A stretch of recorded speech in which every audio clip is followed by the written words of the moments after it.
What if I told you, before we saw guys like Vince Carter, Kobe, T-Mac, or even before Grant Hill, there was a player who was supposed to take over the NBA after Jordan's first retirement.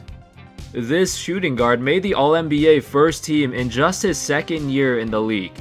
But unfortunately, a couple events led to his career not really panning out the way that everyone hoped. Any guesses on who this guy is? The player I'm talking about is Latrell Sprewell. How's it going, ladies and gents? My name's Andy, and today we're going to take a look at Sprewell's career and how he was supposed to become the next great shooting guard after MJ's retirement, but he never reached that goal. First off, I know when most people think of Sprewell, they think about his days with the Knicks. That's when he was most recognized by the fans, and then, there was also that whole thing in Minnesota where he rejected a $21 million contract because he said he had a family to feed. Yeah, those are probably the first things that come to mind with Sprewell, but before he even joined the Knicks, he was an even better player on the Warriors. Alright, so in 1992, Sprewell got drafted by Golden State, and he was just a late first-round pick. Nobody expected that much from him, but in his rookie season, he entered with a bang. On a team that just traded away Mitch Richmond and broke up the iconic Run TMC trio, the Warriors plugged Sprewell into his place, and it worked pretty well. At this time, the team was still led by Chris Mullin and Tim Hardaway, but Sprewell still managed to average over 15 points and nearly 4 rebounds and 4 assists per game as a rookie. But then in his second year, Sprewell would make the jump from a good shooting guard to a legitimate star and franchise player. Part of it was because he was given the spotlight, since Tim Hardaway sat out the entire 93-94 season with a knee injury. Sprewell took full advantage of this opportunity and averaged 21 points, 5 rebounds and 5 assists per game, and over 2 steals as well. And he also became an all-star. Not only that, he got selected for first-team All-NBA, which I mentioned earlier, but he also made the All-Defensive second team, which is crazy. I mean, not in a bad way. I'm sure most people did not even think of Sprewell as a great defender, but back then, he was. He racked up a lot of steals, played the passing lanes really well, and he just disrupted a lot of perimeter players. On top of that, the media also hyped him up as the next big thing. Remember, Jordan retired right before the 93-94 season, so everyone was looking for the next great shooting guard. And it turns out Sprewell was that guy. He was everything that fans wanted in a superstar. Exciting, charismatic, and he just played with a swagger.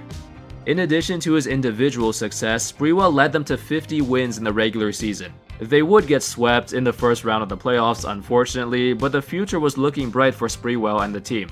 At just 23 years old and with Jordan's retirement, Sprewell was arguably the best shooting guard in the league. So after the Warriors' successful 50-win season, they followed that up with a 26-win season. The 94-95 Warriors were a disaster, mainly because they suffered a ton of injuries. Oh, and also, Jordan announced that he was coming out of retirement near the end of the season, so the spotlight on Latrell Sprewell was slowly starting to fade and go back onto Jordan. Over the next 3 years, Sprewell was still putting up good stats, made some more All-Star appearances, but he ran into issues with the coaching staff and teammates. He did not have the best attitude and he was very erratic, and above all else, his team was losing a lot. They were never able to repeat the success of that 94 season. Some of his incidents included getting into a fight with his teammate Jerome Kersey during practice and then threatened to bring a gun to confront him. He also engaged in a fistfight with another teammate, Byron Houston. So Sprewell was kind of a hothead in his earlier days, but it would culminate in one of the craziest incidents in NBA history. On December 1st, 1997, in a practice, head coach PJ Carlesimo told Sprewell to make better passes and told him to put a little mustard on them. And apparently Sprewell was in a terrible mood and he did not want to hear any criticism at that time. So he told Coach Carlesimo to back off, but instead he approached Sprewell and Sprewell grabbed him by the neck and choked him for about 10 seconds. His teammates had to step in to make sure their coach didn't die. It was just a crazy moment, and honestly, I think Sprewell's frustration was just building up throughout the season and he reached a tipping point. During the first month of the 1997-98 season, right before the choking incident happened, the Warriors were playing awful basketball. Their record up until December 1st was 1-13. Yeah, it was a brutal start to the season. Obviously, you can't justify the tension by almost killing your coach, but there is some context behind the anger. Sprewell ended up getting suspended for 68 games, and the Warriors voided the remaining $24 million on his contract. At the time it happened, it was the longest suspension in NBA history. Of course, later on, Ron Artest's suspension from the brawl overtook it as the longest. But yeah, Sprewell sat out for the remainder of the 97-98 season, and that ended his career with the Warriors. He was fortunate enough to get a fresh start though. In the 1998 offseason, he was traded to the New York Knicks, and he had a good couple of years there. He helped them reach the finals in 1999 and the conference finals in 2000. His fourth and final All-Star appearance was in 2001, at the age of 30. Spree would spend his final 2 seasons in Minnesota, where he'd be a key contributor in helping them reach the Western Conference Finals.